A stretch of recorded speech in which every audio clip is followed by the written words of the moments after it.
Pessoal, então vamos lá. Números racionais. Racionais, eu tenho duas formas de representar os números racionais.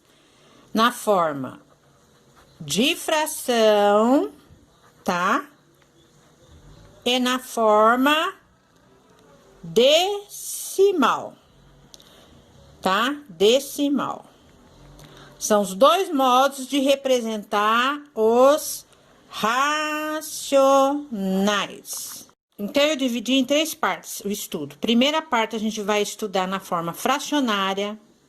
Segunda parte, decimal. E a terceira parte, problemas da VUNESP. Os problemas são todos na forma fracionária, mas você tem que saber representar na forma decimal também, tá bom? A forma decimal é mais abordada quando a gente estuda porcentagem.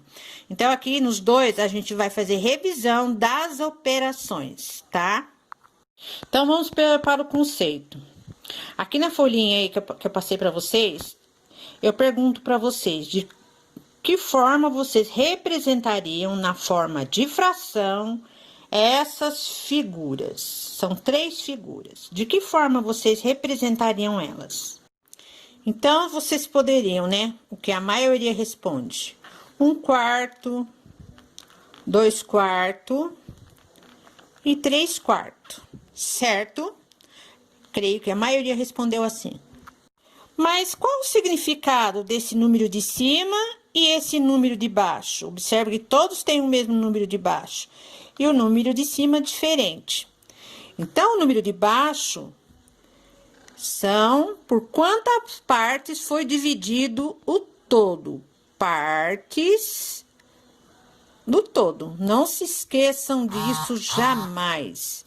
E o número de cima, as partes consideradas. Partes consideradas. Então, se eu representar a mesma figura dessa maneira aqui tudo bem. Qual a conclusão que vocês tiram disso?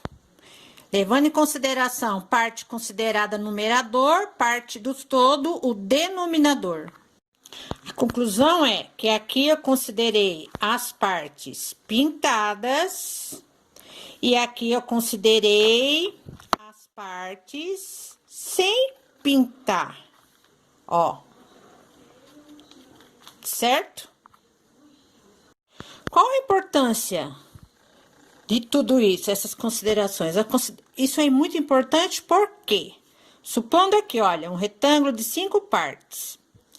Eu vou marcar duas partes e vou representar essas duas partes de 5 a parte de uma caminhada, de um trajeto. Eu pergunto para vocês, qual é a fração que representa a parte do trajeto que ainda falta para caminhar? Então, o que falta para toda a caminhada é 3/5, certo? 2/5 mais 3/5 dá a caminhada toda, ou seja, o inteiro, certo? Então, preste bem atenção em partes consideradas. Aqui eu tô considerando as partes caminhada e aqui as partes que ainda faltam. A VUNESP trabalha demais com esse. Então, vamos para a revisão de números com frações, tá? Revisão de operações. Primeira operação, adição e subtração. Olha aí na folhinha de vocês que o primeiro tópico é quando as frações têm o mesmo denominador. Olha, é muito simples, tá? O que vocês vão fazer? Repetir o número de baixo e operar com os números de cima. Aqui, olha, a resposta foi 4/6. 7 menos 3, 4. Repete o número de baixo. 4/6, eu simplifiquei a fração. O que é simplificar? Dividir o número de baixo e o número de cima por um mesmo divisor. Aqui, no caso, os dois dividem por 2. Então, a resposta é 2/3. Aqui é a mesma coisa. Vocês são obrigadas a fazer isso. Agora, denominadores diferentes, ou seja, números de baixo diferente. Eu foco da celular, tá? Números de baixo diferente, o que eu tenho que fazer? MMC dos números dos denominadores. Aqui no caso o MMC foi 12. Se é 12 embaixo, os números de cima não podem ser os mesmos. Por quê? Porque senão essas frações não serão equivalentes. O que são frações equivalentes? É isso aqui, olha. Tá vendo? 2/4 equivale a metade, certo? Não é a metade da figura?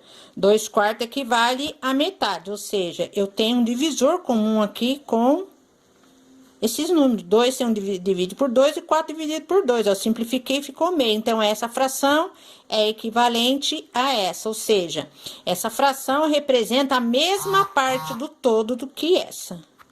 Então, vamos lá, tá? Voltando àquele primeiro exemplo do denominador diferente. MMC é 12, então os numeradores. Como que eu acho os numeradores?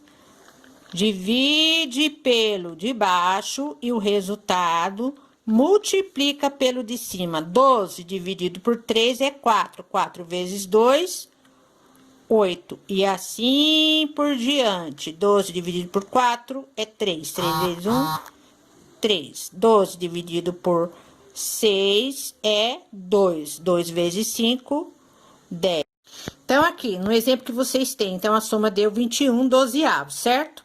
Aqui, então, eu simplifiquei as frações. Dividi 21 por 3, os dois têm o mesmo divisor, deu 7/4. Aqui é um número misto, tá? A forma de representar quantos inteiros tem dentro de 7/4.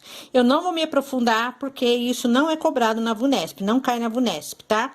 Aqui tem mais um exemplo, tá? MMC, novo numerador, e aí o resultado. Você só vai simplificar quando houver necessidade. Multiplicação de frações. Bem rapidinho. Basta multiplicar na horizontal. 3 vezes 2 e 5 vezes 7, ó. Na horizontal, tá? Cuidado, não tem nada de x aqui, em regra de 3. É na horizontal. Simplificação de fração, ó, que são esses aqui. Simplificação é para agilizar a conta. Olha, 3 e 3 dá para dividir por 3, não é isso? Dá 1 e dá 1. Então, o que sobrou? 4/5. Aqui, simplificação de fração. 7 com 7, os 2 dividem 7 dá 1. 3 com 3, os 3 dividem 3 e dá 1. O que sobrou? 5/4. Aqui, 15 e 10, os dois dá para dividir por 5, certo? Eu dividindo por 5 aqui dá 2 e aqui dá 3. Então, vai dar fração de fração. Por exemplo, 2/5 de 2/8. A palavrinha de, você vai trocar ela por um sinal de multiplicação. Preste bem atenção nessa palavrinha de, que ela vai aparecer nos problemas da VUNESP. Subentendido, tá? Você tem que imaginar essa palavrinha lá quando aparecer no problema, tá? Por exemplo, qual a metade de 2/3? Metade de 2/3. Então, é 1/2 vezes 2/3. Ó, corta, corta, deu 1/3. Divisão de fração. Então, olha. A divisão de fração, repete a primeira fração e multiplica pelo inverso da segunda, tá? Repete a primeira fração e multiplica inverso da segunda. Quando aparecer o número inteiro, você tem que saber que aqui existe o número 1. Então, aqui vai ser 1/2, multiplica. Repete a primeira e inverte a segunda. Aqui existe o número 1. Aqui é uma outra forma de representar uma divisão de frações, tá? Ó, é uma divisão de fração, nada mais é que isso aqui, olha. 3/8, olha. Então, a mesma coisa, repete a primeira e multiplica pelo inverso da segunda. Aqui consigo dividir os dois por 2. Aqui dá 3 e aqui dá 4. Então, vai dar 20/9, tá? Pessoal, curiosidade de alguém, olha. Quando o número de cima é maior que o de baixo, tá? Primeiro eu vou simplificar porque dá. Sempre tem que simplificar, tá bom? Quando o número de cima é maior que o de baixo, isso quer dizer que eu tenho partes inteiras aqui. Imagine 23 coisas para 10 pessoas, né? Dá 2 para cada um e sobra 3, concorda? Dá 2 para cada um, 2 inteiro para cada um e sobra 3, que eu deveria que dividir em 10. Então, como que eu vou representar geometricamente 2 inteiros e 3 décimos? 2 inteiro, aqui tem 10 partes. E 3 décimos, ó. Isso aqui é como se não existisse. 3 décimos. Eu tenho 2 barras de chocolate, mais 3 pedacinhos de 10 partes. Isso é 3 décimos, ou 23 10avos. É a mesma coisa. Então, no exemplo 1, eu tenho, primeiro dado, a medida do todo, vou representar aqui a tábua de 20 metros, tá? Eu quero saber quanto mede 3/5 dessa tábua. Ou seja, eu tenho o todo, quero saber quanto mede uma parte dessa tábua, certo? Então, eu descobri que cada parte vale 4. 3/5, então, são essa parte que eu pintei. Então, 4 vezes 3. Então, eu tenho 12 metros, certo? Então, esse tipo de problema eu tenho o valor do todo, quero saber uma parte, quanto vale, né? Quanto que responde, então, 3/5 dos 20 metros. Preste bem atenção, esse eu tenho todo, quero saber a medida da... Agora, preste atenção, então, agora na ideia. Eu tenho uma estrada e sei que essa estrada, 2/3, corresponde, tá? A 100 quilômetros. 2/3 corresponde a 100 quilômetros. Ele quer saber agora o todo. Eu não tenho o valor do todo, eu quero saber o todo. Essa é a ideia desse problema. Pessoal, preste bem atenção, tá? Aqui eu tô trabalhando com quantidades pequenas. A VUNESP às vezes envolve quantidades maiores, mas é para você captar a ideia, tá? Ela tem bastante problema com essa ideia. Então, eu não sei o todo e sei o valor de 2 pedaços. Se 2 vale 100, então cada um vale 50. Eu tenho 3. Então, o todo vale 150 quilômetros. Ou, né, quanto vale... Eu ainda poderia perguntar nesse problema quanto falta para completar essa estrada, tá? Ou seja, quanto equivale 1/3 dessa estrada, tá? Então, cuidado, só tô abordando isso porque a VUNESP pode usar o mesmo raciocínio e perguntar outra coisa.